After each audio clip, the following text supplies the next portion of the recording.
Hello friends, this is C S Shekhar Gupta and welcome to the YouTube channel. आज हम continue करेंगे introduction to accounting का second part. यहाँ पर हम अपने दो मेन टॉपिक कवर करेंगे, objective of accounting and users of accounting information. तो अपने मेन टॉपिक स्टार्ट करने से पहले हम लास्ट लेक्चर रिवाइज कर लेते हैं, जिसमें हमने पढ़ा था what is accounting and steps of accounting process. तो हमने लास्ट लेक्चर में पढ़ा था स्टेप्स ऑफ अकाउंटिंग प्रोसेस, जिससे हमने समझा था कि अकाउंटिंग क्या होती है। तो हम यहाँ पे जल्दी से इसे रिवाइज कर लेते हैं, क्योंकि ये कॉन्सेप्ट हमारे आज के मेन टॉपिक में काफ़ी काम आने वाला है। अगर आपको इसकी डिटेल वीडियो देखनी है तो उसका लिंक आपको डिस्क्रिप्शन में मिल जाएगा। तो हमारा पहला पॉइंट था आइडेंटिफिकेशन ऑफ फाइनेंशियल ट्रांजेक्शन्स। तो फाइनेंशियल ट्रांजेक्शन्स को हम आइडेंटिफाई करते थे, जिसमें हम दो पॉइंट कंसीडर करते थे कि वो एक बिजनेस से रिलेटेड होना चाहिए और मनी के टर्म्स में होना चाहिए। सेकेंड स्टेप में आइडेंटिफाई ट्रांजेक्शन्स को हम मनी में मेजर करते थे। जब हम मनी में मेजर कर लेते थे तो अपनी प्राइमरी बुक जर्नल में उसकी रिकॉर्डिंग करते थे and according to nature ledgers में क्लासिफाई कर लेते थे। फिर हमारी एक प्रॉपरली सिस्टमेटिक रिकॉर्डिंग हो जाती थी। फिर उसके बाद हम समराइज करके कुछ रिपोर्ट्स जनरेट कर लेते थे, जो कि profit and loss and balance sheet के फॉर्म में हमारे पास आ जाती थी। फिर हम उसे एनालाइज और इंटरप्रेट करते थे अपने अकॉर्डिंग, और फिर उसे यूज़र्स को कम्युनिकेट कर देते थे। यूज़र्स को मैंने बोल्ड में इसलिए लिखा है क्योंकि आज के वीडियो में हम ये यूज़र्स ऑफ अकाउंटिंग इन्फॉर्मेशन भी कवर करेंगे। तो ये आपका लास्ट लेक्चर रिवाइज हो गया। अब हम चलते हैं अपने मेन टॉपिक पर, जो कि है ऑब्जेक्टिव्स ऑफ अकाउंटिंग। तो सबसे पहले हम समझेंगे कि ऑब्जेक्टिव का क्या मतलब होता है। इसका मतलब होता है कि उद्देश्य, कि हमारा किसी चीज़ से क्या उद्देश्य पूरा हो रहा है, हमें अकाउंटिंग की नीड क्यों है। हम अकाउंटिंग तो कर रहे हैं, फॉलो कर रहे हैं, लेकिन उसकी ज़रूरत क्यों है, उससे हमारी कौन सी नीड्स फुलफ़िल हो रही हैं। तो ये हम एक एग्जांपल से समझेंगे, जिसमें हम पूरी अकाउंटिंग प्रोसेस को फॉलो करेंगे स्टार्ट टू एंड, और फिर हम समझेंगे उससे हमारी क्या क्या नीड्स सेटिस्फाई हुई। तो हम यहाँ पर एक एग्जांपल लेते हैं। फॉर एग्जांपल,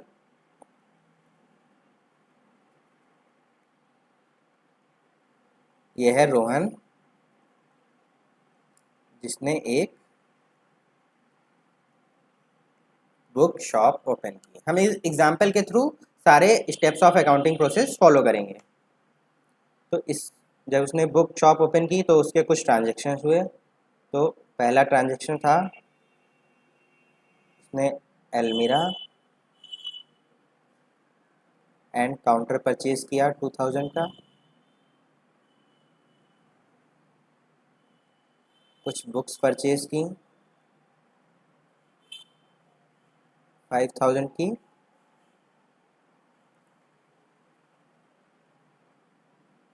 रामू को 1000 सैलरी पे अपने यहाँ काम पे रखा, और फिर उन बुक्स को सेल किया 10,000 में। तो ये हमारे कुछ ट्रांजेक्शन्स हो गए जो कि बिजनेस से रिलेटेड हैं और मनी टर्म्स में भी हैं। तो हमने इनके सबके मनी में मेजर कर लिया है। फिर उसे जर्नल में रिकॉर्डिंग और अकॉर्डिंग टू नेचर लेजर्स में हम उसे क्लासीफाई कर देंगे। फिर जब हमने पूरा रिकॉर्डिंग कर दी, क्लासीफाई कर दिया, फिर हमारी कुछ रिपोर्ट्स प्रिपेयर हो गई। अगर हम एग्जाम्पल लें तो हमारी P&L and balance sheet report prepare हो गई।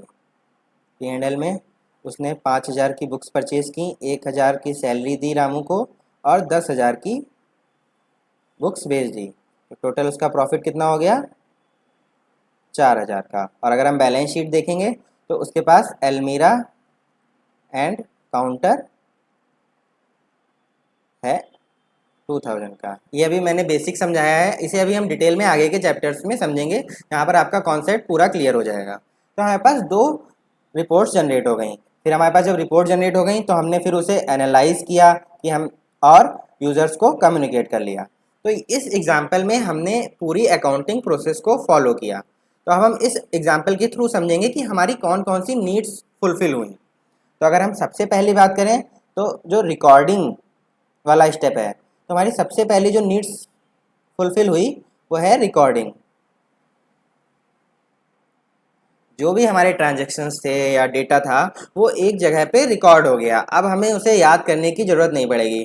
कोई साल भर बाद भी पूछेगा आगे कि पहले दिन क्या ट्रांजैक्शन हुआ था, तो हम बुक ओपन करके उसे बता पाएंगे। तो ये हमारी पहली नीड फुलफिल हो गई। अब हम दूसरी नीड पे आते हैं कि हमारी दो रिपोर्ट तैयार हो गई, P&L एंड बैलेंस शीट। तो हमारा P&L से क्या पता चला कि हमें प्रॉफिट कितना हुआ है। तो हमें दूसरी नीड हमारी क्या फुलफिल हुई है कि डिटरमाइन P&L। हमें प्रॉफिट एंड लॉस पता चल गया कि हमारे बिजनेस में कितना है और कितना नहीं है। तीसरा, बैलेंस शीट से हमें अपनी फाइनेंशियल पोजीशन पता चल गई। फिर जब हमारी रिपोर्ट्स तैयार हो गई, हमारी तीन नीड्स फुलफिल हो गई। अब अगर हम आगे की बात करें तो अब हम उन रिपोर्ट्स को एनालाइज करेंगे। तो हम एनालाइज करके कुछ डिसीजंस लेंगे कि हमें कॉस्ट कटिंग करनी चाहिए, हमें सेल बढ़ानी चाहिए, हमें क्वांटिटी या क्वालिटी पे ध्यान देना चाहिए। तो हमारी चौथी जो नीड फुलफिल हो रही है वो है डिसीजन मेकिंग की, कि हम कुछ डिसीजन ले पा रहे हैं। ठीक है। और लास्ट में जब हमने उसे रिपोर्ट्स को यूजर्स को कम्युनिकेट कर दिया, तो पांचवी need, reports provided to users. इसे हम अभी आज के ही वीडियो में और डिटेल में समझेंगे कि यूजर्स को हम रिपोर्ट्स क्यों प्रोवाइड करते हैं। हमने अकाउंटिंग के स्टेप्स को फॉलो किया और उनसे हमारी क्या क्या नीड फुलफिल हुई, वही हमारे ऑब्जेक्टिव्स ऑफ अकाउंटिंग हो गए। अगर हम इसे प्रॉपर लैंग्वेज में समझेंगे तो हमारे ऑब्जेक्टिव्स ऑफ अकाउंट, पहला मेंटेनिंग अकाउंटिंग रिकॉर्ड्स। तो हमारे एक, जब हमने 4 स्टेप्स कंप्लीट कर लिए, identified, measuring, recording and classifying, तो हमारे एक सिस्टमेटिक मैनर में अकाउंटिंग रिकॉर्ड्स कंप्लीट हो गए। तो हमारी पहली नीड फुलफिल हो गई। दूसरा, हमने जब 2 रिपोर्ट्स बना ली, profit and loss and balance sheet, तो हमारी एक तो प्रॉफिट और लॉस पता चल गया हमें, और हमें फाइनेंशियल पोजीशन पता चल गई। फिर आगे जब हमने उस रिपोर्ट्स को एनालाइज किया तो वो हमारे डिसीजन मेकिंग में काम आई। तो मैनेजमेंट ने उन्हीं रिपोर्ट्स के थ्रू डिसीजन मेकिंग की और हमने फिर उन रिपोर्ट्स को यूज़र्स को कम्युनिकेट कर लिया। तो ये हमारे मेन अकाउंटिंग के ऑब्जेक्टिव्स हैं। तो हमने इसे प्रॉपर समझा एक प्रैक्टिकल से, कि हमने पहले तो अकाउंटिंग के स्टेप्स फॉलो किए और समझा कि हमारी कौन कौन सी नीड्स फुलफिल हो रही हैं, वही हमारे ऑब्जेक्टिव्स ऑफ अकाउंटिंग है। तो आज का हमारा पहला टॉपिक कंप्लीट होता है। अब हम अपने दूसरे टॉपिक पे बढ़ेंगे, users of accounting information. Users of accounting information, तो ब्रॉडली इन्हें हम 2 कैटेगरी में डिवाइड कर सकते हैं।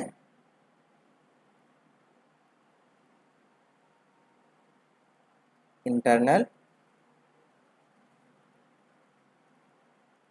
And external.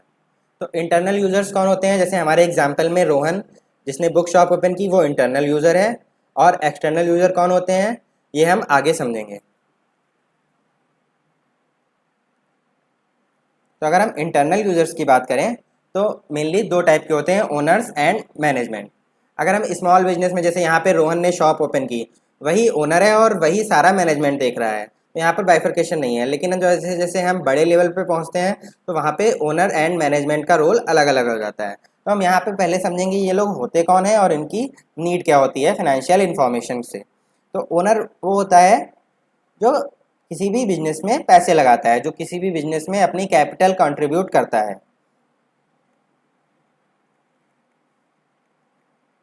कैपिटल कंट्रीब्यूशन करता है। और इसकी नीड क्या होती है, ये एसेस करता है प्रॉफिट एंड लॉस, और दूसरा पॉइंट एसेस करता है कि उसे और मनी इन्वेस्ट करनी चाहिए या फिर अपनी मनी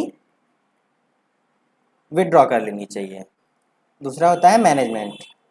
ये कौन लोग होते हैं, ये डे टू डे ऑपरेशंस देखते हैं और डिसीजन मेकिंग करते हैं।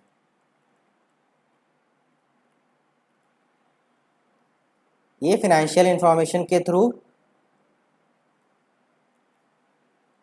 स्ट्रेटजीज बनाते हैं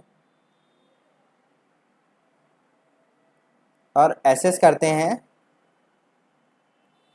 कि मार्केट में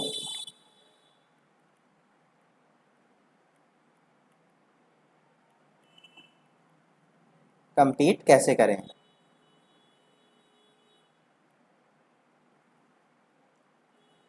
बिजनेस को एक्सपेंड करें या नहीं।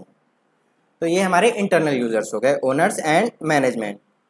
अब हम आते हैं अपने एक्सटर्नल यूज़र्स पे। तो अगर हम मेनली देखें तो हमारे 6 टाइप्स ऑफ एक्सटर्नल यूज़र्स होते हैं, employees and workers, banks, investors, creators, government, public. तो वन बाय वन हम समझेंगे कि ये लोग कौन होते हैं और इनकी फाइनेंशियल इन्फॉर्मेशन से क्या नीड होती है।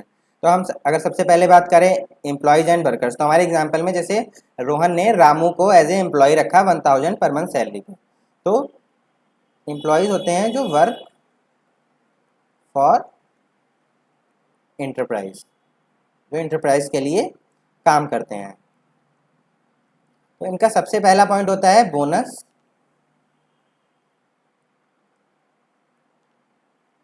कि इन्हें बोनस एंड सैलरी मिलेगी या नहीं मिलेगी। ये कैसे डिसाइड होगा? ये फाइनेंशियल परफॉर्मेंस से डिसाइड होगा, जो कि ये फाइनेंशियल इंफॉर्मेशन के थ्रू जान सकते हैं। फिर आ जाते हैं बैंक पे। तो बैंक जो कि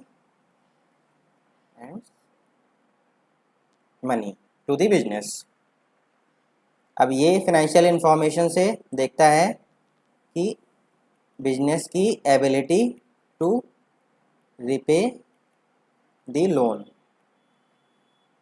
and second point is how much loan bank give to enterprise. तो ये चीज़ें ये फाइनेंशियल इंफॉर्मेशन के थ्रू समझता है। अब आ जाते हैं इन्वेस्टर्स। इन्वेस्टर्स जो कि किसी भी इंटरप्राइज में मनी इन्वेस्ट करते हैं। इन्वेस्ट मनी, ये फाइनेंशियल इंफॉर्मेशन के थ्रू देखते हैं कि ये अपना पैसा होल्ड करें, विड्रॉ करें या फिर और इन्वेस्ट करें।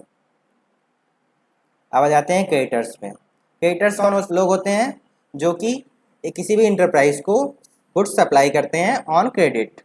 यहाँ पे है सप्लाई गुड्स और सर्विसेज ऑन क्रेडिट। अगर हम अपने एग्जांपल से समझें कि जैसे रोहन ने बुक शॉप ओपन की, जब ये अपनी बुक शॉप एक्सपेंड करेगा तो ये सारा माल कैश में नहीं उठाएगा, तो ये बुक्स जो भी उठाएगा वो क्रेडिट पे लेगा। यहाँ पे मार्केट में क्रेडिट टर्म चलते हैं कि 30 दिन में पैसा हम वापस कर देंगे, या फिर जब बुक्स सेल हो जाएंगी तब हम वापस कर देंगे। तो क्रेडिटर्स माल को क्रेडिट पे देता है, यानी कि उधार पे देता है। लेकिन अब वो कैसे जानेगा कि ये हमारा उधार वापस करेगा कि नहीं वापस करेगा? तो वो एसेस करता है फाइनेंशियल इंफॉर्मेशन से एबिलिटी टू पे, कि जो हमारा बिजनेस है वो हमें अमाउंट पे करेगा भी या फिर नहीं करेगा। अब हमारा पांचवा पॉइंट है गवर्नमेंट।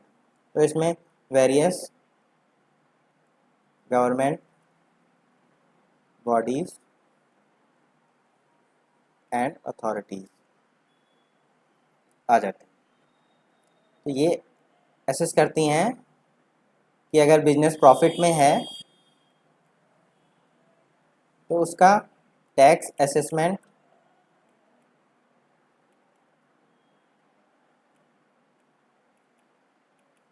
सही से हो रहा है या नहीं।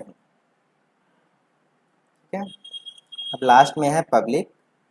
पब्लिक इन जनरल ये असेस करती है कंट्रीब्यूशन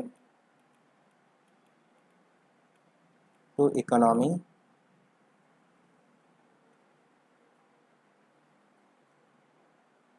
एंड टुवर्ड्स एनवायरनमेंट, कि जो भी बिजनेस है वो इकोनॉमी में क्या कंट्रीब्यूट कर रहा है, एम्प्लॉयमेंट जनरेट कर रहा है या नहीं कर रहा है, लीगली कंप्लाई कर रहा है कि नहीं कर रहा है, एनवायरनमेंट के प्रति उसका कैसा व्यवहार है या कैसा नज़रिया है। तो ये फिनेंशियल इन्फॉर्मेशन के थ्रू नॉर्मल जनरल पब्लिक समझती है।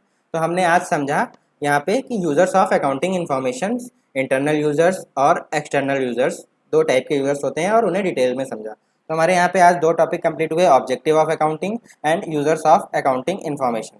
तो आई होप कि आपको सब समझ में आया होगा। Okay, bye bye, thank you.